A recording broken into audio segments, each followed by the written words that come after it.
The drama triangle, the psychological trap you keep repeating.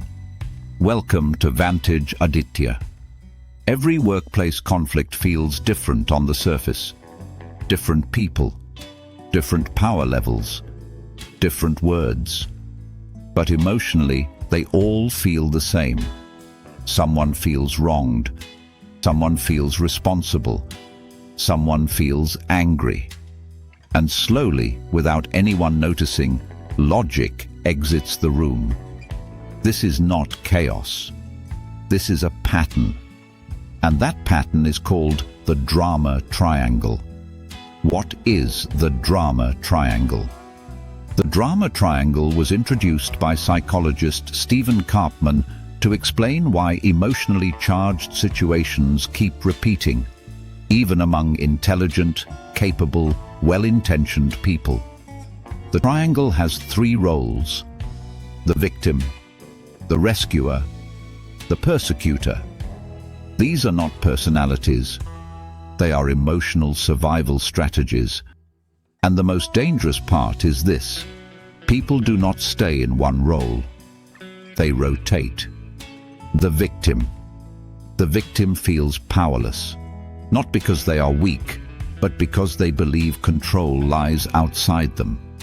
Their inner narrative sounds calm on the surface, but heavy underneath.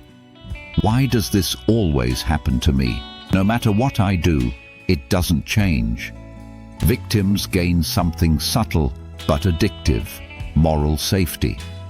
If one is a victim, one cannot be blamed. But over time, pain stops being an experience. It becomes identity. And identity resists change.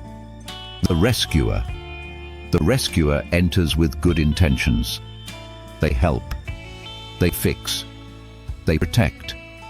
They step in before being asked. They absorb stress that is not theirs. Rescuers feel valuable when needed. Without problems to solve, they feel invisible. But rescuing has a cost. It quietly teaches the victim, "You cannot handle this without me." And when gratitude fades, resentment grows. Care slowly turns into control. The persecutor. The persecutor believes pressure creates results. They correct. They confront. They dominate. Sometimes loudly. Sometimes with silence sharp enough to cut. Persecutors feel safe through authority. They believe being right equals being secure. But control does not create commitment. It creates compliance, and compliance is fragile. Fear never builds loyalty. The role switching, where drama explodes. This is where the triangle becomes invisible. When the victim feels suffocated by the rescuer, frustration turns into anger. The victim attacks. The victim becomes the persecutor. When the rescuer feels exhausted and unappreciated, self-pity creeps in. After all I did, this is what I get. The rescuer becomes the victim. When the persecutor faces resistance or pushback, control collapses. They feel attacked. They feel misunderstood. The persecutor becomes the victim. And now comes the final twist. Who becomes the rescuer next? Whoever cannot tolerate emotional chaos. Whoever feels responsible for restoring balance. Whoever wants approval, peace, or relevance. So roles rotate. Drama stays. And everyone believes they are the reasonable one.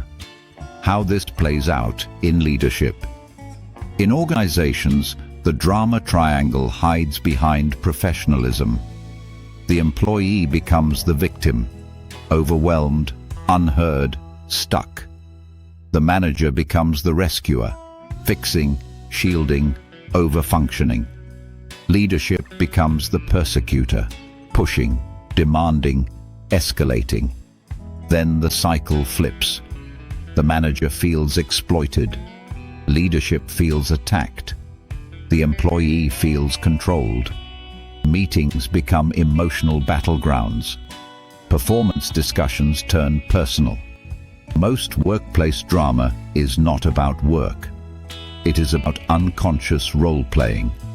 How leaders exit the triangle. Leaders do not escape drama by being nicer. They escape it by being clearer. They replace victimhood with ownership. What part of this is mine to handle? They replace rescuing with coaching. Not fixing, but asking better questions. They replace persecution with boundaries. Firm, calm, non-humiliating. The moment responsibility replaces blame, the triangle collapses. Drama cannot survive accountability. The uncomfortable truth. The drama triangle does not trap bad people. It traps unaware people. And awareness alone breaks half the cycle.